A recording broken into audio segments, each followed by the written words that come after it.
Argentina es el octavo país con más superficie del mundo. Tenemos más de 2.700.000 kilómetros cuadrados y es el décimo con más recursos naturales del mundo. Tenemos petróleo, tenemos gas, tenemos minerales y tenemos agricultura como para alimentar el 60% de la población mundial.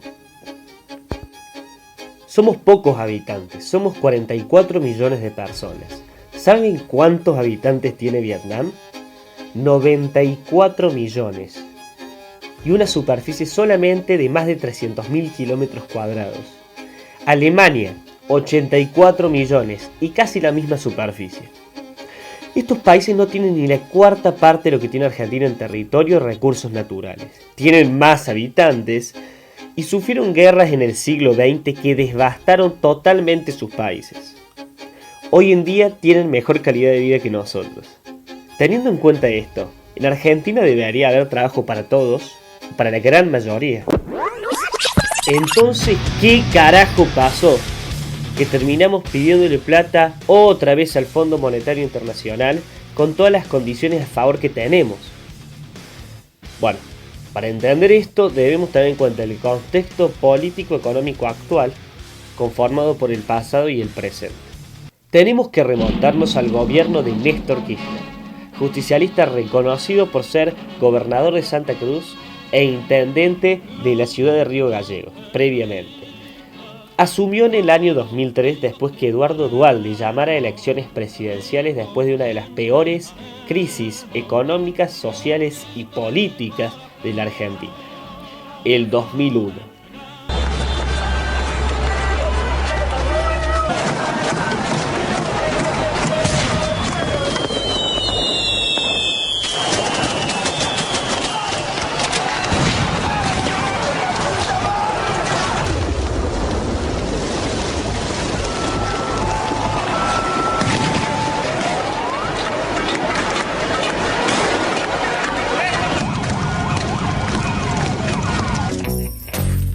Su gobierno es conocido como un periodo donde la economía creció velozmente. Se la conoce como la etapa de los superávit gemelos.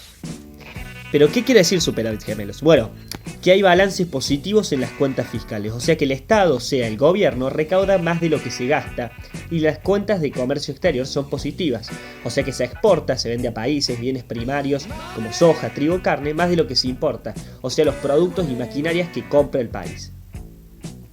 También se recuperó el salario, o sea que este rendía más. Hubo una marcada disminución de la pobreza que en el 2001 había llegado a casi la mitad de la población. Y un desendeudamiento externo ya que se le pagó a los inversores que habían prestado plata a la Argentina, como al FMI, 9.500 millones de dólares.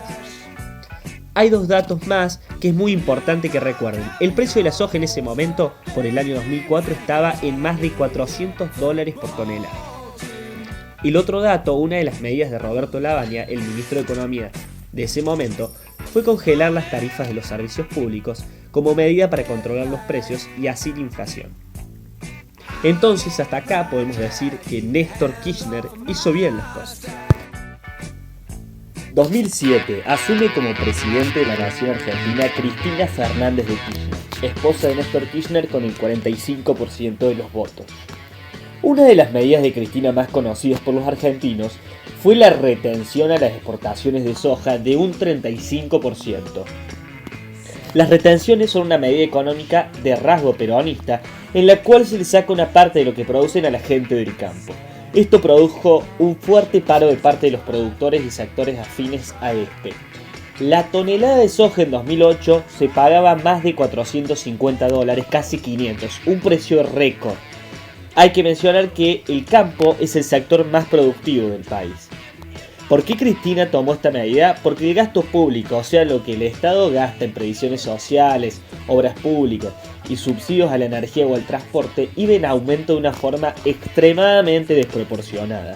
Entonces, el Estado Nacional cada vez necesitaba recaudar más en impuestos para solventar esto. En 2011, luego de su reelección, Cristina Fernández de Kirchner establece el famoso y tan odiado cepo cambiario. Este restringe la compra y venta de dólares a terceros por parte de los bancos. Esto produjo que automáticamente surgieran dos tipos de cambio: el dólar oficial, al que vendía el gobierno, que nadie lo podía comprar, y el dólar blue, el mercado ilegal o el negro de dólares. ¿Por qué se restringió la compra de dólar? Porque el gobierno utilizó la parálisis del dólar como control de los precios, o sea, de la inflación.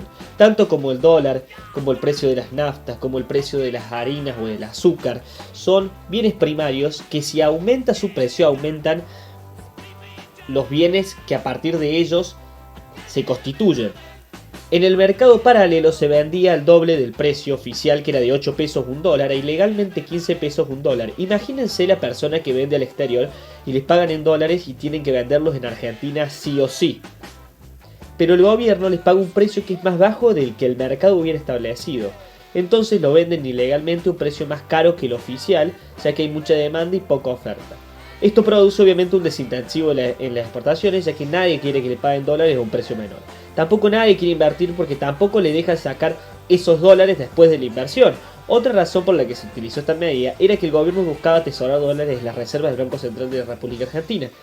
Pero como ya se explicó, si la ganancia por exportaciones no vuelve a Argentina o se vende ilegalmente, las exportaciones caen y por lo tanto caen las reservas, ya que Argentina vivió y vive de las exportaciones del campo. Se atesoraban dólares porque se estaban gastando reservas a lo loco para pagar deuda externa.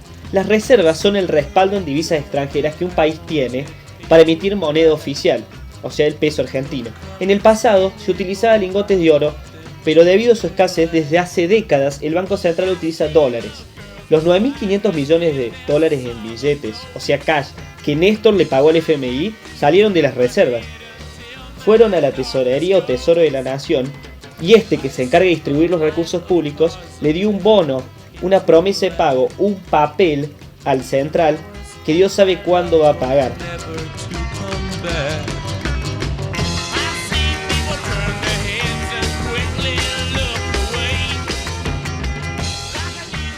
En 2014 caemos en default. Esto quiere decir que el Estado argentino no puede pagar lo que debe, o sea, es insolvente. Pero lo que la gente no sabe es que no solo el Estado no puede pedir plata al mercado internacional, sino que las empresas tampoco tienen acceso a préstamos de afuera. Para una empresa los créditos que le den es algo de suma importancia, ya que les permite crecer. En ese momento las empresas se tuvieron que autosustentar con sus ganancias y la economía se paralizó aún más. Otro aspecto es que al estar congeladas las tarifas por más de 10 años, ¿se acuerdan de la medida que tomó la Baña? Debido al subsidio que les daba el Estado, ni siquiera se cubría el costo de producir esa energía ni posibles inversiones.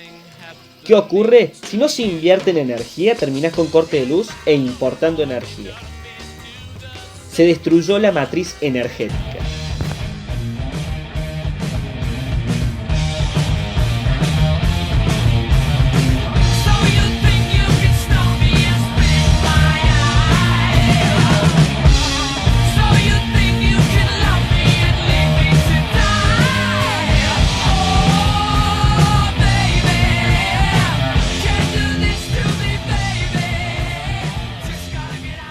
Argentina siempre se caracterizó por gastar más de lo que recaudaba. A esto se lo denomina déficit fiscal. Cuando nos quedamos sin reservas por venta de soja ni nadie en el mundo nos quería prestar dinero, arranca la famosa maquinita de imprimir billetes, la emisión monetaria sin ningún tipo de respaldo. Cuando se imprime moneda a lo loco, se produce inflación, ya que hay más dinero en el bolsillo de la gente y se consume más. Por lo tanto, aumentan los precios y así aumentan los salarios para poder consumir más, y es un ciclo sin fin que terminan destruyendo la relación producto-costo y se pierde la noción de qué es barato y qué es caro. El INDEC lo intervinieron, falsearon los números y con esto legitimaron su impecable economía.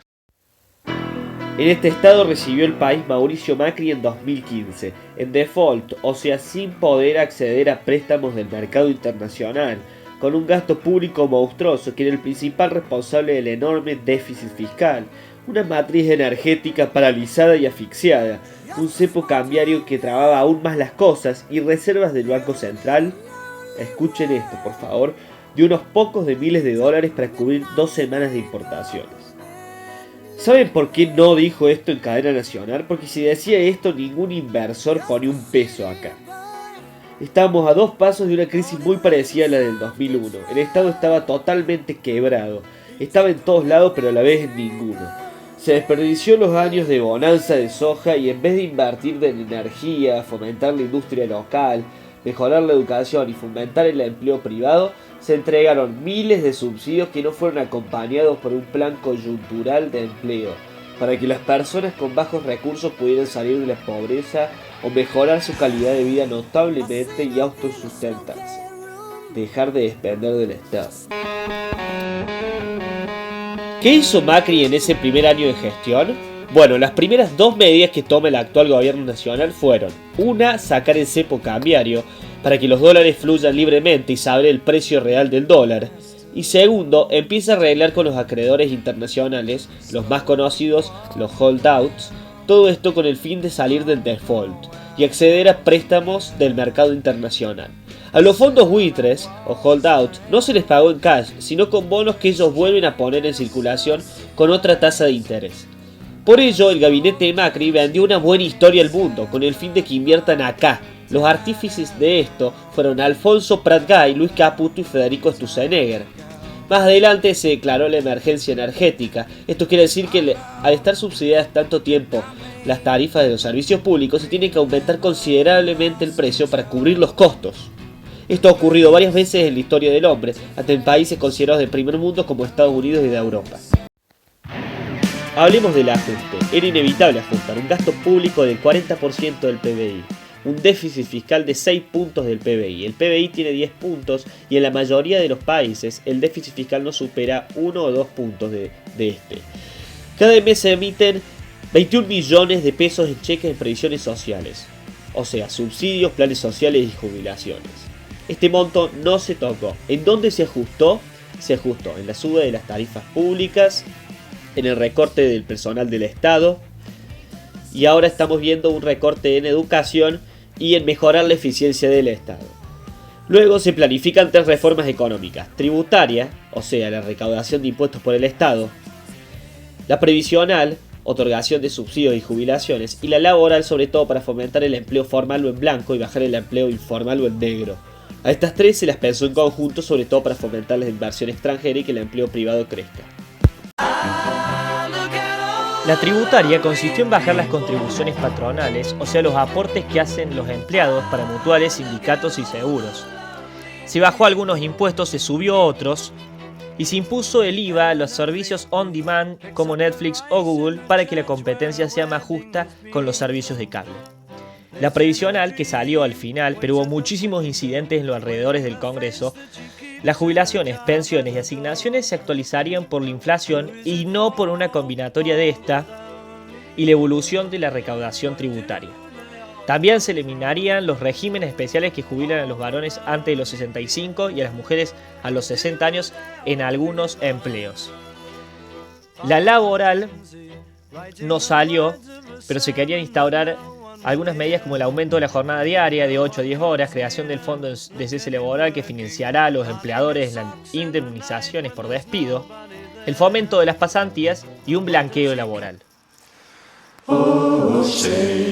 En 2018, ya Estados Unidos al mando de Donald Trump empezó a generar muchísimo empleo. Para que la gente tomara un empleo, se aumentaron los salarios. Cuando aumentan los salarios, aumenta el consumo y por lo tanto aumenta la inflación, ya que si se consume mucho, los precios aumentan. Lo que se denomina como un recalentamiento de la economía estadounidense. Para contrarrestar esto, las tasas de interés del Banco Central de Estados Unidos subieron, para que la gente ahorrara y no consumiera tanto. Entonces, ¿qué tiene que ver esto con lo que ocurre en Argentina? Bueno, mucho más de lo que vos crees. Los inversores que tenían la plata acá en Levac la sacaron para ponerla en Estados Unidos, en donde les pagan casi lo mismo en interés y tienen una seguridad económica que en Argentina no ocurre. A raíz de esto, los inversores que sacaron la guita produjeron otra devaluación que llegó a costar $1 27 pesos argentinos.